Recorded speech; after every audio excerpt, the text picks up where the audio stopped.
I knew that sooner or later this woman would cross the line.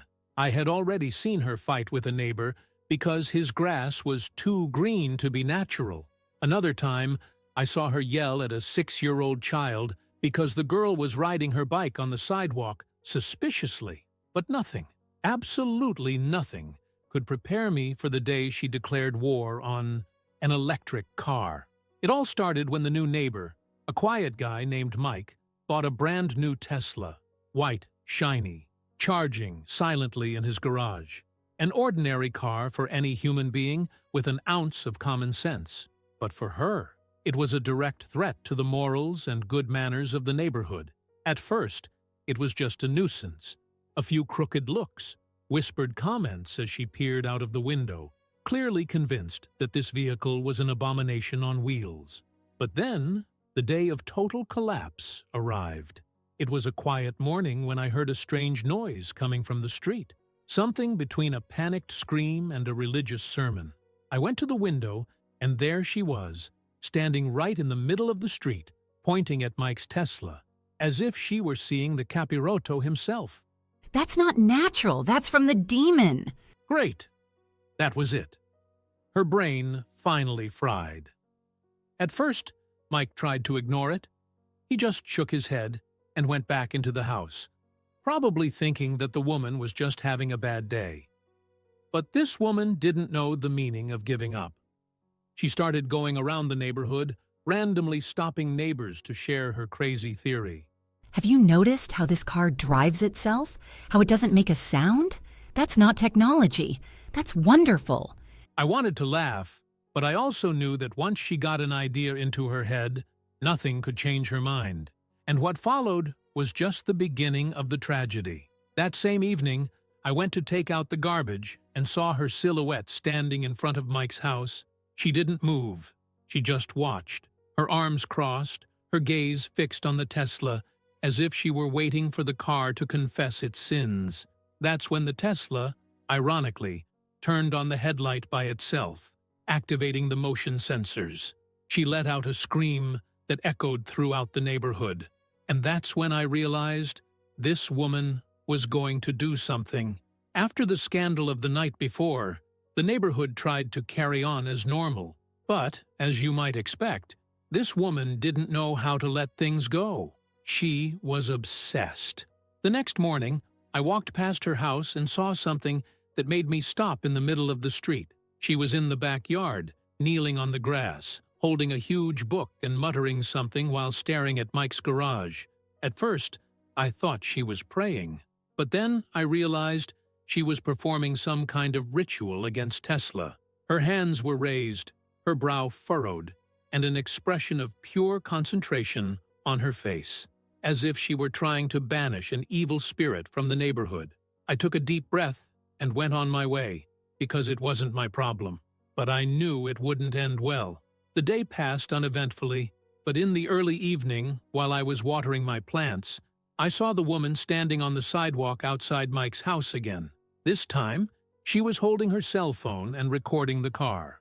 The Tesla was parked in the garage as usual, innocent, unaware that it was about to become the target of one of the biggest follies this neighborhood has ever witnessed. I stood there watching because, after living in this neighborhood for a while, I had learned that it was better to witness things live than to hear exaggerated versions later. She circled the car, filming from all angles, as if she were collecting evidence of a crime. Then she ducked down near the wheels, tapped lightly on the bodywork, then jumped back, startled. What happened next was a real spectacle. She threw down her cell phone and ran into her own house, as if she had just seen a ghost. I know, he answered. She shouted as she disappeared through the door. Yes, according to her, the car had spoken to her. I spent the next few minutes trying to understand what the hell had happened. And then I remembered one detail. Mike's Tesla had an approach sensor that activated an artificial sound to alert pedestrians when someone got close. In other words, the car wasn't talking. It just did what it was programmed to do. But for her, that was definitive confirmation that there was an evil entity inside that machine. And it was at that moment that she decided she needed to take drastic action. Something told me that Mike was about to have a serious problem. The next morning, the neighborhood seemed normal. The sun was shining, the birds were singing, and the woman was already up to something. I knew this because, before I'd even had my coffee, I'd seen her walking around the neighborhood, looking like she was about to do something stupid. What I didn't expect was that this time she had a baseball bat in her hand. Yes, a baseball bat. A heavy wooden one. And what was worse, she was holding it with frightening determination, as if she were preparing for battle. At first, I thought it was just another random outbreak, maybe a new HOA project, some absurd rule about keeping the neighborhood safe, and now they'd make everyone carry a gun against, I don't know, pizza delivery guys? But no, she was heading straight for Mike's house. I was paralyzed for a second, watching in disbelief. When I realized that she was actually going to do something, I dropped my cup on the table and followed. Not because I wanted to get involved, but because I knew that if it went wrong, and it would, someone had to be there to witness it. She stopped in front of Mike's garage, staring at the Tesla, as if she were facing the Antichrist himself. She held the bat in both hands and took a deep breath. And then, the first blow came down on the bodywork. The sound of the impact echoed down the street. It was a loud, metallic noise, the kind of sound that makes anyone look out of the window to see what's going on. But the woman didn't care. She raised the bat again and hit the hood, then the side, each blow accompanied by an absurd phrase. That was it. Not only did she think the car was demonic, she actually thought she could exorcise it by beating it up. By now, Mike had left the house. He stood in the doorway, looking at the scene, blinking as if he couldn't believe what he was seeing. It took him about 3 seconds to react. "What the hell are you doing?" The woman froze. She looked at him, then at the car, then at the bat in her hand.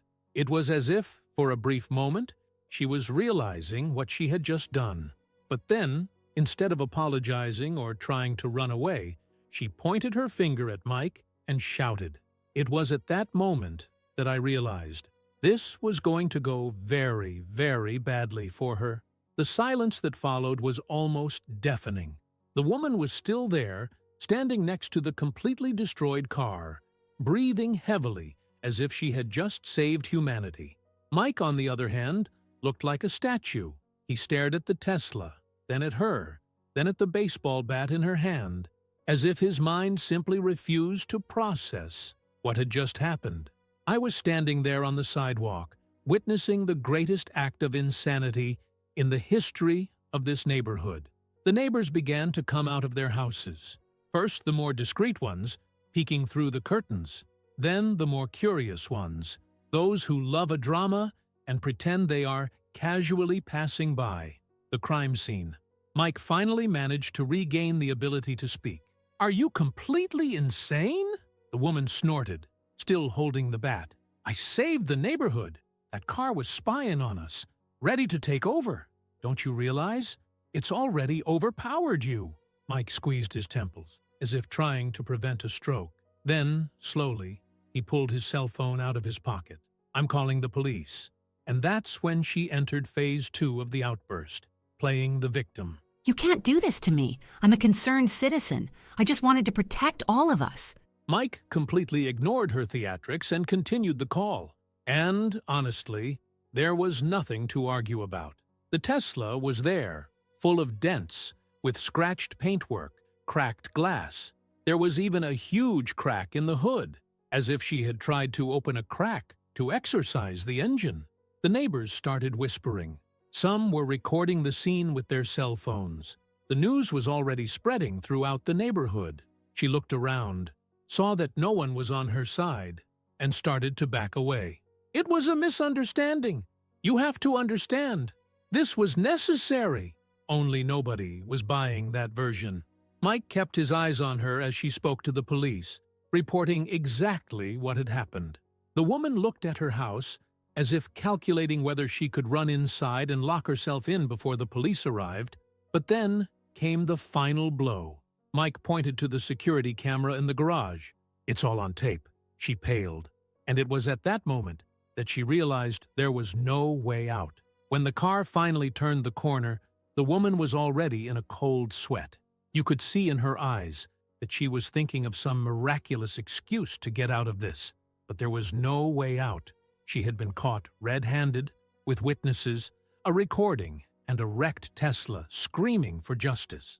The police got out of the car, looked around, and immediately realized that they had fallen for an absurd story. Mike got straight to the point, bluntly. "This woman destroyed my car. Look at it, all smashed up. And if you need proof, my security camera recorded it all." One of the policemen looked at the Tesla, then at the woman, then back at the Tesla. He paused and took a deep breath, as if he knew he was going to have to deal with yet another unbalanced person that day. "Ma'am, the gentleman here is saying that you vandalized his car. Any explanation?" The woman opened her mouth, closed it, opened it again, and then pointed at the vehicle as if she were denouncing a dangerous criminal. That machine from hell starts by itself. It drives without a driver. It stares at me. Do you think that's normal? The other policeman, who until then had been silent, looked at his partner with an expression of pure despair. Clearly, they both regretted coming to work that day. "So, ma'am," the first policeman continued, "your justification for destroying this car with a baseball bat is that he looked at you?" She nodded frantically. The policeman let out a long sigh and pulled out a notebook. "Well, what I know is that a car can't press charges against anyone, but its owner can. And you," he turned to Mike, "do you want to press charges?" "Of course." The woman widened her eyes, saying that I couldn't do that to her. "Actually, he can," the policeman replied, reaching for the handcuffs. And that's how, in less than 5 minutes, she went from neighborhood vigilante to potential inmate. As she was taken to the car, she still tried to argue with the officers, saying that she was protecting everyone, that evil was infiltrating the neighborhood, and that Tesla was going to get revenge. But no one else was listening. In the end, she was charged with vandalism and trespassing. She had to pay for the Tesla's repair, and, to make matters even better, she was removed from her position within the HOA because the association didn't want to be associated with a woman who beat up cars for spiritual reasons. The whole neighborhood got wind of the story. For weeks, every time someone passed her house, she would give a discreet giggle. And Mike, as well as getting a new car thanks to the insurance, he made a point of installing yet another security camera, just to make sure that if some other lunatic decided to attack, at least we'd have another viral video to laugh at later. In the end, peace returned to the neighborhood. Well, at least until she came up with another crazy idea. Have you ever had a crazy neighbor like that in your life? Someone who just decided she was right and went on a rampage? Let me know in the comments. And if you liked this video, you already know. Subscribe to the channel, leave a like, and activate the bell so you don't miss any absurd stories like this. Want more? Click on the card and come marathon. See you in the next video.